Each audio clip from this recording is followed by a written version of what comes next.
Red Más Internacional. Hola, buenas noches, soy Juan Pablo Vieri, hoy en reemplazo de Pablo García, y en ese momento empezamos a darle la vuelta al mundo con las principales noticias. Empezamos. La justicia brasileña ratificó la sentencia por corrupción en contra del expresidente Luis Ignacio Lula da Silva y aumentó la pena a 12 años y un mes de prisión. El exmandatario insistió en su inocencia y se comparó con Nelson Mandela. Los 3 jueces del Tribunal Federal de la Cuarta Región de Porto Alegre votaron para confirmar en segunda instancia la sentencia en contra de Luis Ignacio Lula da Silva por lavado de dinero y corrupción pasiva. En cuanto a la sentencia del recluso Luis Ignacio Lula da Silva, hablo de mi voto y de la apelación ministerial que busca aumentar la pena de incluir otros factores y también los argumentos de la defensa, que buscan que la pena se establezca en el mínimo legal o en el mínimo legal para las circunstancias atenuantes. Miré estas preguntas una por una, reafirmando específicamente que el tema de la culpabilidad es el vector más grande y considero que la culpabilidad es extremadamente alta en este caso.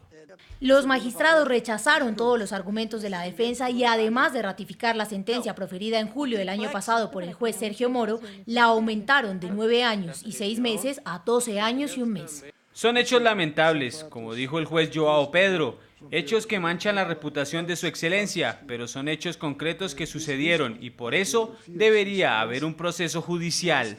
Lula fue condenado por haber favorecido a la constructora OAS con contratos de la estatal petrolera Petrobras. A cambio recibió beneficios como este lujoso apartamento ubicado en la playa de Guarujá.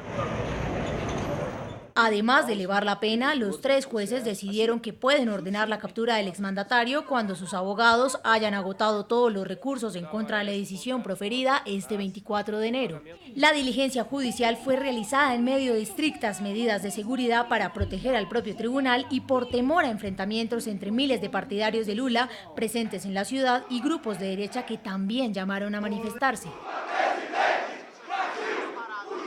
En su cuenta en Twitter, Lula da Silva se comparó con otro líder mundial. Mandela fue arrestado y luego volvió y se convirtió en presidente de Sudáfrica. El hombre que gobernó a Brasil entre 2003 y 2010 es favorito en todas las encuestas para las presidenciales que se llevarán a cabo en octubre del presente año. El Partido de los Trabajadores anunció que no tiene otro candidato para esos comicios y que a pesar de la condena insistirán en la aspiración de Lula da Silva hasta la última instancia. Luis Ignacio Lula da Silva enfrenta otros 6 juicios por delitos como corrupción, pago de sobornos y lavado de dinero. De símbolo de la transparencia a ser quizás uno de los políticos con más cuentas pendientes ante la justicia de Brasil. Ese es el presente de Luis Ignacio Lula da Silva. El exmandatario tiene 6 juicios abiertos, además del que le realizaron este 24 de enero en Porto Alegre. Compra de silencio de exdirector de Petrobras. La primera imputación que recibió fue porque aparentemente intentó sobornar al entonces director de la estatal petrolera Petrobras, Néstor Cerveró, para que no informara sobre los desvíos de dinero en esa compañía. Contratos de Angola. Lula da Silva está acusado de recibir sobornos de Odebrecht a cambio de presionar a entidades públicas para que le otorgaran préstamos a la constructora que facilitaran la adjudicación de contratos en Angola. Incentivo fiscal para empresas de vehículos y aviones de caza. La fiscalía lo acusa de ser la ficha clave para que la expresidenta Dilma Rousseff mantuviera un incentivo fiscal que favoreciera a empresas automotrices a cambio de presuntos sobornos. También lo señalan de interceder ante el gobierno brasilero con el propósito de adjudicarle a la empresa sueca Saab una licitación para la compra de 36 aviones caza. Instituto Lula. En esta causa, Lula es acusado de recibir sobornos de Odebrecht a través del exministro de Hacienda Antonio Palocci, con los cuales habría adquirido un terreno para levantar el Instituto Lula y un ático cerca de su residencia en el São Bernardo do Campo. Casa en Atibaia. El exmandatario supuestamente recibió beneficios de las reformas millonarias que 2 constructoras realizaron en una casa de campo cuya propiedad se le atribuye en Atibaia, en el estado de Sao Paulo. Operación Celotes. Lula da Silva también está en la mira de la justicia porque supuestamente recibió sobornos para firmar un decreto en favor de empresas del sector automotriz mediante una prórroga de los beneficios tributarios. Y es que a lo largo de su vida, Luis Ignacio Lula da Silva ha sido reconocido como uno de los políticos más importantes del siglo XXI en América Latina. De líder sindical pasó a convertirse en el presidente más popular de Brasil, pero ahora varias investigaciones judiciales lo tienen al borde de ir a la cárcel. El héroe brasilero. el padre de los pobres. Así es como muchas personas reconocen a Luis Inácio Lula da Silva. Nació en 1945 en una pequeña población conocida como Caetés, en Pernambuco, al noroeste de Brasil. Siendo niño aún, se lo llevaron para el estado de Sao Paulo, en donde estudió la primaria y se convirtió en el primero de la familia en obtener un título como tornero mecánico. En 1969 se casó con María de Lourdes, pero al año siguiente ella murió víctima de una hepatitis aguda. Tuvo una hija con su enfermera que fue su novia hasta 1974. En ese mismo año, contrajo matrimonio con Marisa Leticia Rocco, quien falleció en febrero de 2017 y con quien tuvo 3 hijos. Aunque comenzó a trabajar como obrero metalúrgico, a finales de los 70 Lula descubrió que el activismo y la política eran realmente su vocación. Se convirtió en el presidente del sindicato de la empresa en donde laboraba. Encabezó multitudinarias huelgas con las cuales desafió al jefe de Estado de la época, general João Baptista. El 19 de abril de 1980 lo metieron a la cárcel en donde permaneció 31 días, pero volvió a la calle con más fuerza y entonces fundó el Partido de los Trabajadores. Para muchos, ese fue su ingreso formal a la política. Fue electo diputado en 1987 y 2 años después se lanzó por primera vez a la presidencia, pero fue superado por Fernando Collor de Mello. Sin embargo, tras otros 2 intentos fallidos en la década de los 90, en 2003 pudo decir que la cuarta fue la vencida.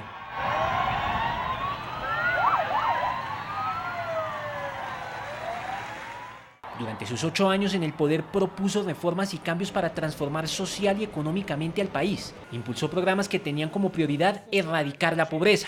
También fue el artífice de que a Brasil le asignaran el Mundial de Fútbol de 2014 y los Juegos Olímpicos de 2016 en Río de Janeiro. Aseguró que para esos años el país iba a tener la 5ª economía más fuerte del mundo.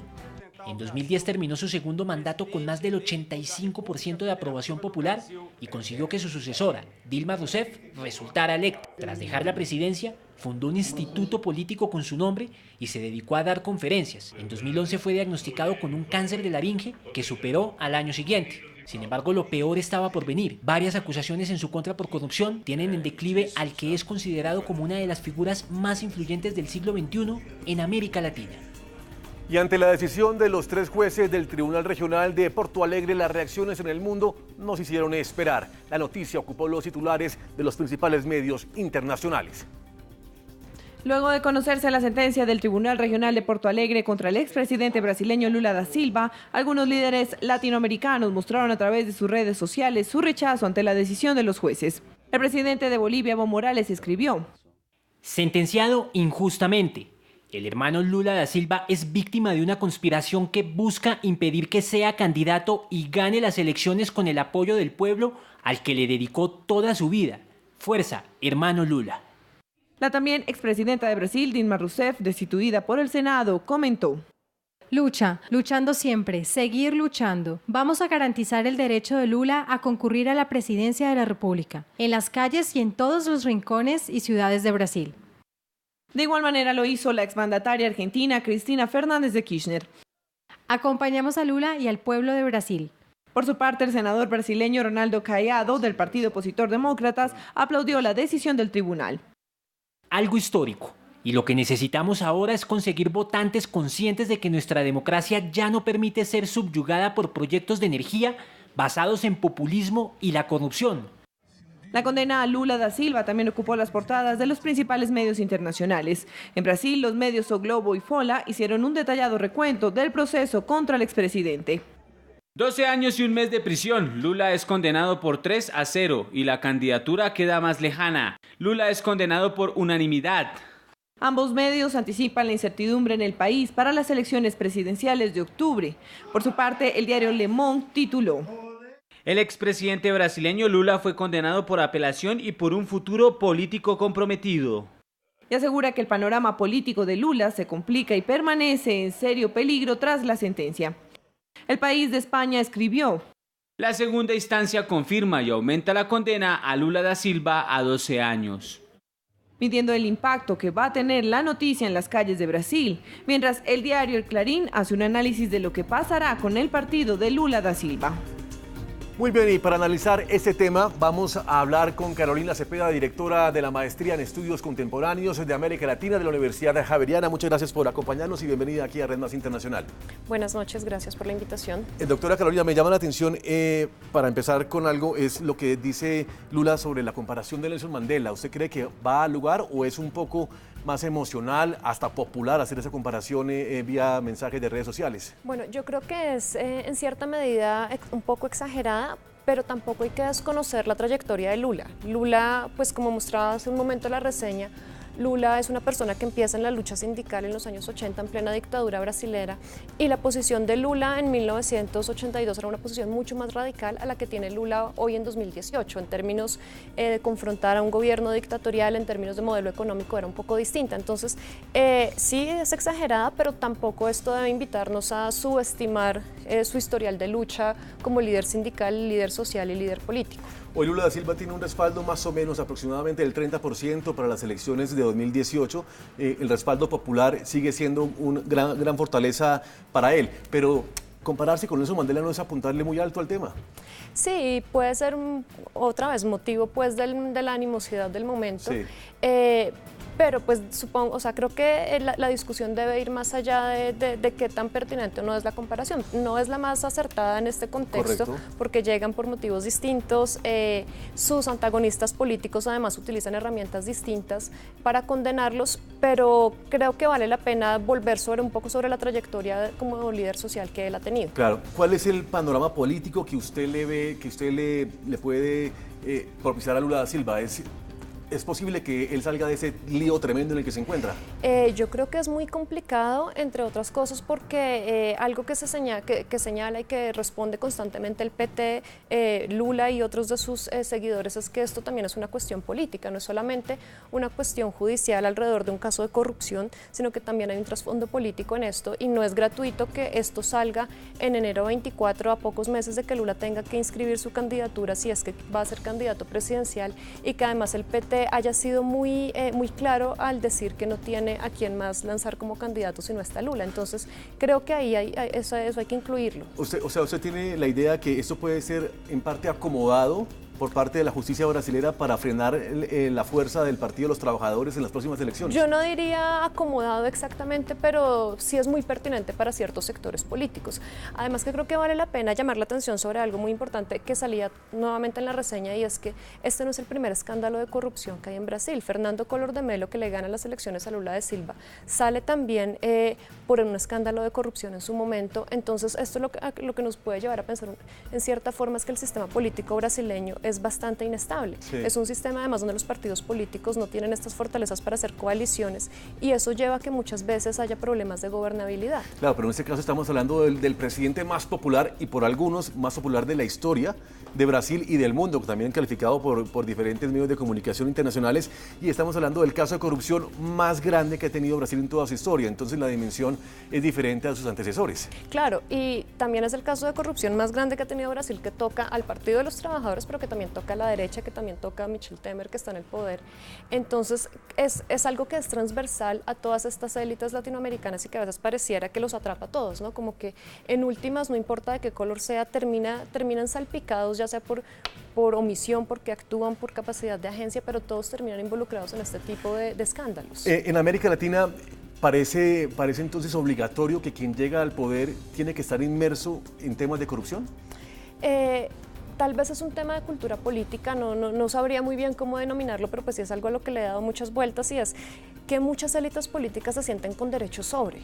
Para las élites políticas pareciera que a veces no es un tema de corrupción, de estar robando dinero, de estar haciendo malversación de fondos, sino se sienten con derecho a. No es algo en lo que ellos estén abusando, sino sienten que tienen derecho a eso, y creo que ese es el gran problema, y es algo a lo que no discutimos constantemente, y nos quedamos un poco enmarcados en que si los presidentes de izquierda son corruptos o los presidentes de derecha son corruptos, sin pensar en toda la estructura que tiene el aparato de Estado, no solamente en Brasil, sino en toda la región. O sea, estos escándalos de corrupción llegaron a toda la región sin ningún tipo de distinción, sí. Y eso debería darnos un campanazo de alerta sobre cómo deberíamos empezar a pensar estos temas, claro, como ciudadanos. Claro, además. Como ciudadanos. Sergio Moro Moro es el juez que está siguiendo el caso de Lula da Silva, tiene 44 años, es una persona que ha estudiado el caso y que literalmente ha puesto contra las cuerdas al expresidente Lula da Silva, que puso contra las cuerdas también a Dilma Rousseff y que hoy por hoy está en la lupa del mundo por lo que está haciendo. Le pregunto yo si la actuación de la justicia en este caso está empujando a la democracia y ganando la batalla, ¿o van de la mano sinceramente justicia y democracia? Justicia y democracia deberían ir de la mano, pero creo que el caso de Brasil es un caso que nos invita a cuestionarnos muchos de estos principios, porque tenemos un juez, Sergio Moro, que tiene una trayectoria, además su trayectoria en cuanto a experiencia en este tipo de casos de lavado de activos, su formación académica además lo respaldan fuertemente en esto, pero por otro lado estamos ante una situación en la que, por ejemplo, Dilma Rousseff es destituida en un contexto donde uno no termina de entender muy bien cuál fue la razón. Por corrupción, ¿cierto? Sí. Pero luego cuando uno mira todo lo que decían los diputados y los senadores cuando estaban votando el impedimento en su contra, los argumentos que utilizaban eran sexistas, racistas, ideológicos, y muy pocos utilizaron los argumentos reales sobre los que se supone que se estaba discutiendo esta causa. Entonces creo que el caso de Brasil a lo que nos lleva es a pensar que la política va incluso mucho más allá de simplemente las elecciones o las disputas entre partidos de izquierda o derecha, sino que la política sigue siendo transversal, y no lo digo como algo malo, lo digo como algo que es inherente a los seres humanos y que deberíamos abordar en ese sentido. Sí, pero digamos que me da a entender que después de 13 años de gobierno del Partido de los Trabajadores, la última persona que lo representó fue la expresidenta Dilma Rousseff, parece que estamos llegando al final de este gran movimiento que levantó las banderas en Brasil durante muchos años.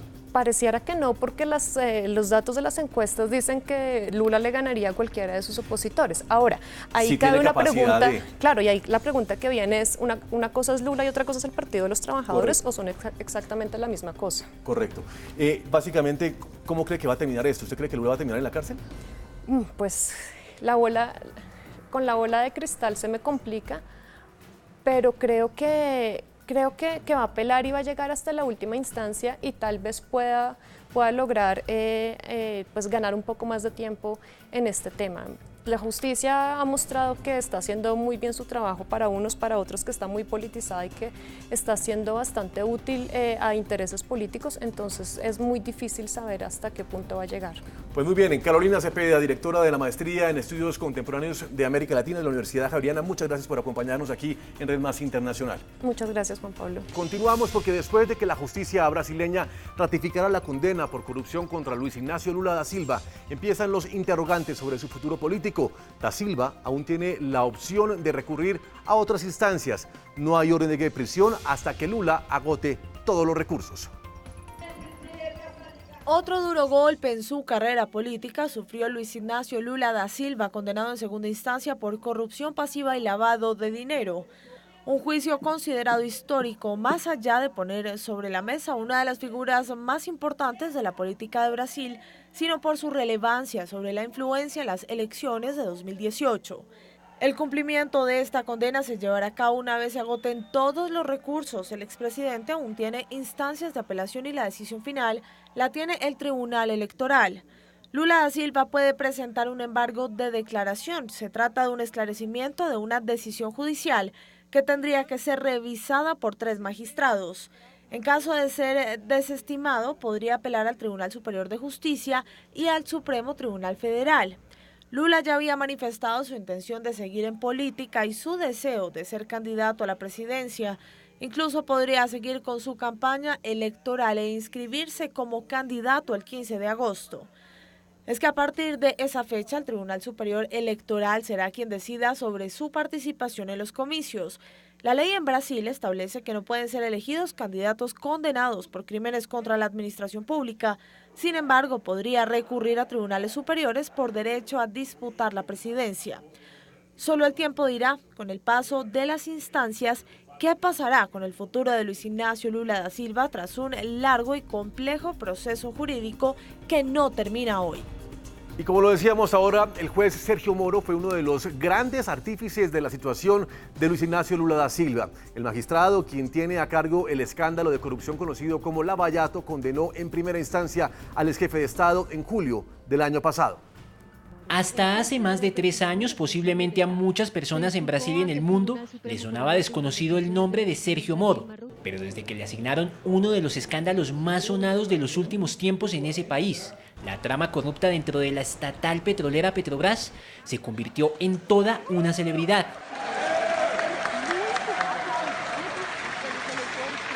Nació en Maringá, en el sureño estado de Paraná, estudió Derecho en su ciudad natal y actualmente está casado con Rosángela Wolf, con quien tiene 2 hijos.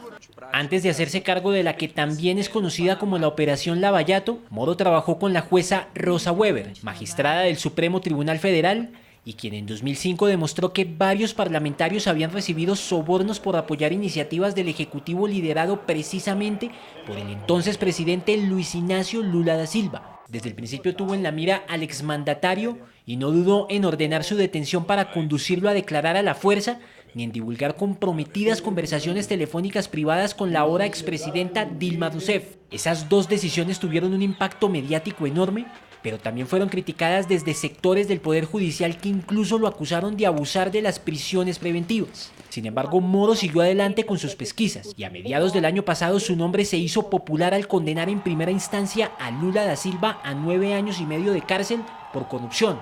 Su popularidad sigue ascendiendo. La revista Time lo incluyó entre los 100 personajes más influyentes de 2016 y encuestas recientes lo ubican como uno de los candidatos con mayor opción para ganar la presidencia de Brasil si se lanzara como candidato. Y luego de que el expresidente venezolano Hugo Chávez hiciera eco del llamado socialismo del siglo XXI, los líderes latinoamericanos seguidores del concepto han protagonizado diferentes escándalos de corrupción y sus gobiernos han estado marcados por fuertes crisis. El denominado socialismo del siglo XXI, que si bien apareció en 1996, pero que adquirió relevancia mundial con el expresidente venezolano Hugo Chávez, parece estar cada vez más en la cuerda floja por gobiernos en crisis y diferentes escándalos de corrupción que lo han empañado. En 2005, Hugo Chávez empieza a hablar del socialismo del siglo XXI en el marco de la Revolución Bolivariana. Sin embargo, en la actualidad, su sucesor, Nicolás Maduro, que conserva la línea chavista, mantiene sumida a Venezuela en una fuerte crisis política y económica, en la que el mundo ha puesto sus ojos y ha denunciado los crímenes contra derechos humanos cometidos por las fuerzas gubernamentales contra presos políticos, estudiantes y todo aquel que se enfrente al régimen. En Argentina, la expresidenta Cristina Fernández de Kirchner tuvo un segundo mandato marcado por protestas y manifestaciones por casos de corrupción, inflación, inseguridad y el más reciente, el pedido de justicia por la muerte del fiscal Nisman, quien llevaba la causa del atentado de la AMIA y que apareció muerto en su casa en circunstancias que se desconocen. Por su parte, el expresidente de Ecuador, Rafael Correa, ha estado en el ojo del huracán luego de que a Jorge Glass, quien fue el ex vicepresidente durante su mandato, le abrieran un proceso judicial por su relación con el caso de corrupción Odebrecht. Además, el actual mandatario, Lenín Moreno, ha sido un férreo crítico del gobierno de Correa, pues considera que este dejó el país debilitado económicamente y con problemas sociales. Brasil, entre tanto, completa 3 mandatos envueltos en escándalos de corrupción. Luis Ignacio Lula da Silva, aunque para muchos brasileños es considerado el héroe de los pobres, hoy enfrenta una condena de 12 años y 1 mes por diferentes casos de corrupción, entre esos los de Petrobras y Odebrecht. Sin embargo, su sucesora, Dilma Rousseff, fue destituida definitivamente en 2016 por alterar los presupuestos mediante 3 decretos no autorizados por el Parlamento y por usar préstamos de bancos públicos para ocultar un déficit en el presupuesto. Pero la crisis política para Brasil no se detuvo allí, pues el actual presidente Michel Temer, quien sucedió a Dilma tras ser retirada de la presidencia, también ha sido salpicado por el escándalo de corrupción de Petrobras. De igual manera, varios de sus funcionarios del gabinete han sido acusados por malversación de fondos. Muy bien, les saludamos aquí en Red Más Internacional a Esther Solano, doctora en Sociología de la Universidad Complutense de Madrid, es profesora de la Universidad de Sao Paulo. Esther, muchas gracias por acompañarnos y bienvenida. Hola, gracias a vosotros. Buenas noches. Bueno, Esther, primero, ¿cómo está el ambiente hoy en Brasil después de esta decisión de los 3 jueces de seguir con la causa a Luis Ignacio Lula da Silva? Pues mira, en principio pensábamos que estaría más tenso, que la gente saldría más a la calle porque ha sido realmente un juicio muy polémico, ¿no? Toda la operación Lavallato ha sido muy polémica, pero yo te diría que hoy después del juicio hemos ido a la manifestación, hemos visto un poco el ambiente y yo creo que la gente está tan cansada, tan saturada de tantos años de manifestaciones, tuvimos el impeachment, hace ya años que venimos arrastrando la operación Lavallato, entonces la gente está muy poco movilizada y te diría que, en fin, el ambiente está menos tenso de lo que se esperaba. Yo creo que la gente en general está muy cansada de todo y tienen muy poca capacidad de ir a la calle, tanto unos como otros, tanto los que apoyan a Lula como los más antipetistas, ¿no? Me parece que la población en general está ya muy harta de todo este proceso y muy agotada, te diría yo, y con un cierto sentimiento también antipolítico, ¿no? Que se acabe todo, que ya no lo soportan mucho más. Sí, se está respirando un ambiente de desgaste, posiblemente. Eso. Esther, pero te quiero preguntar, el socialismo del siglo XXI, veíamos ahora un informe, antes de presentarte, un informe que hablaba de la decadencia de este movimiento que lideraban grandes hombres, o por lo menos líderes políticos de América Latina, entre ellos Lula da Silva, pero también está Hugo Chávez, también está Rafael Correa, Evo Morales, Cristina Fernández de Kirchner, en fin, ese movimiento se ha ido hundiendo poco a poco y lastimosamente en su hundimiento está siendo acompañado por la corrupción en sus gobiernos. ¿Qué piensas tú de eso? Sí, de hecho estoy de acuerdo con lo que decís, que es una fase histórica que ya pasó, no va a volver a repetirse. Y es interesante porque, por ejemplo, en el caso de Brasil, que es bastante paradigmático, bastante emblemático, aunque Lula, por ejemplo, todavía es un líder muy carismático, que tiene un capital político y social muy importante, pero ya no se puede comparar con aquel Lula de 2003, cuando llega a la presidencia. Tampoco puede compararse con el Lula de los años 80, 90, con la fundación del PT, porque de hecho ha perdido gran parte de su simbolismo, gran parte de su fuerza y gran parte de esa capacidad de movilizar a las personas, de llevarlo a la lucha, ¿no? Entonces, aunque él como personaje todavía tenga un cierto poder de convocatoria, pero ya no es comparable a aquel periodo. Y el lulismo también, ese periodo también de una etapa muy dorada de Brasil, donde muchos pobres fueron sacados de la pobreza, de la miseria, las clases altas también ganaron mucho dinero. Ese periodo histórico tampoco parece que vaya a volver a repetirse. Entonces yo creo que estamos de hecho ante el cierre de un ciclo y el comienzo de un ciclo nuevo, que muchos llaman aquí el post-lulismo, el post-petismo, quién sabe, pero lo cierto es que es un ciclo que se cierra, un ciclo que se abre, que no sabemos muy bien cómo se va a reorganizar la izquierda, en qué nuevos nombres y en qué nuevos campos, ¿no? Estamos un poco a la expectativa. Sí, uno pensaría, Esther, que el fenómeno de la corrupción en el continente, en nuestro continente, de pronto se despertó en Brasil, en ese gran gigante que es tu país. Ese espejo de la corrupción que empezó en Brasil se fue descubriendo a lo largo de América Latina. ¿En dónde piensas que va a terminar esto? Porque la mayoría de los presidentes o están siendo investigados o ya son acusados por temas de corrupción. ¿En dónde va a terminar este proceso, esta cultura hacia la corrupción en la que ha girado el poder de América Latina? Pues mira, a mí me parece un camino bastante peligroso, porque no estamos hablando simplemente de la lucha contra la corrupción, que en principio es algo positivo, ¿no? ¿Quién no quiere que su país sea gobernado por líderes honestos, limpios, transparentes, etcétera? El problema es que es un tipo de lucha contra la corrupción que está siendo muy manipulada por las élites, por la derecha, por grupos muy conservadores, muy punitivos, muy moralistas, yo te diría también. Entonces estamos viendo es un tipo de lucha contra la corrupción que está minando, que está acabando mucho con los grupos y los líderes de izquierda y está siendo usada, la verdad, de una forma muy partidaria y muy politizada. Yo creo que ese es el gran problema del juicio que hemos visto hoy de Lula, que ha sido un juicio pues muy politizado desde el primer momento, ¿no? Entonces ese es el grave problema y lo que vemos aquí en Brasil muy nítido y de forma general en toda América Latina y te diría más en otros países fuera del continente, es que esa lucha contra la corrupción lo que lleva es a un desgaste de la política, a un sentimiento antipolítico muy grande. Las personas comienzan a pensar que toda la política está sucia, que toda la política es corrupta. Entonces, el nivel de confianza en los partidos, en los líderes, decae mucho, se degrada mucho y eso es muy peligroso porque puede haber líderes en los outsiders, líderes mesiánicos, salvacionistas, grandes héroes que se aprovechan de estos momentos, pero que son personas que pueden ser incluso antidemocráticas, ¿no? Personas de la extrema derecha que llegan en estos momentos de fragilidad institucional, que ocupan posiciones de vacíos de poder y que pueden llevar a situaciones muy problemáticas. Sí. Esther, antes de despedirnos, por último, te pregunto, ¿tú crees que Lula da Silva termina en la cárcel o termina salvándose de este proceso? Pues mira, en la cárcel yo creo que quizá no termine, pero bueno, ahora tenemos un proceso que va a ser muy largo porque tenemos recursos en el Tribunal Superior de Brasil y luego tenemos otro tipo de recursos que va a ser a su candidatura, porque una cosa es el juicio de hoy y otra cosa es bueno, la candidatura que él va a presentar en los tribunales electorales, ¿no?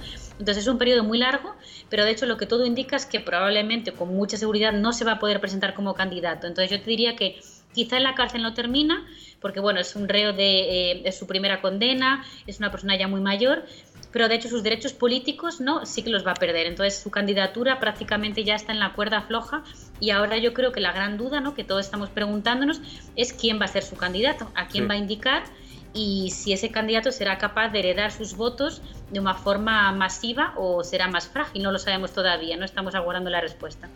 Pronto nos daremos cuenta de eso. Esther, muchas gracias por acompañarnos aquí en Red Más Internacional. Gracias por tu compañía, por tus opiniones. Siempre bienvenida. Gracias a vosotros. Buenas noches. Que estés muy bien. Antes del 30 de abril de 2018 serán las elecciones presidenciales en Venezuela y Nicolás Maduro ya se puso a la orden para ser candidato. Mientras tanto, en la oposición empiezan a conocerse los primeros en anunciar sus candidaturas. El exgobernador del estado Lara, Henry Falcón, y el dirigente Andrés Velázquez anunciaron su aspiración de ser candidatos para las elecciones presidenciales de este año, según lo acordado por la Asamblea Nacional Constituyente. Henry Falcón, de la avanzada progresista, por su parte reclamó la necesidad de un acuerdo nacional e hizo un llamado de urgencia sobre un consenso político. Sostiene que el 80% de los hogares en Venezuela están sumidos en la pobreza. Andrés Velázquez instó a la Mesa de Unidad Democrática a organizarse y llevar a cabo elecciones primarias para así poder elegir a un candidato unitario.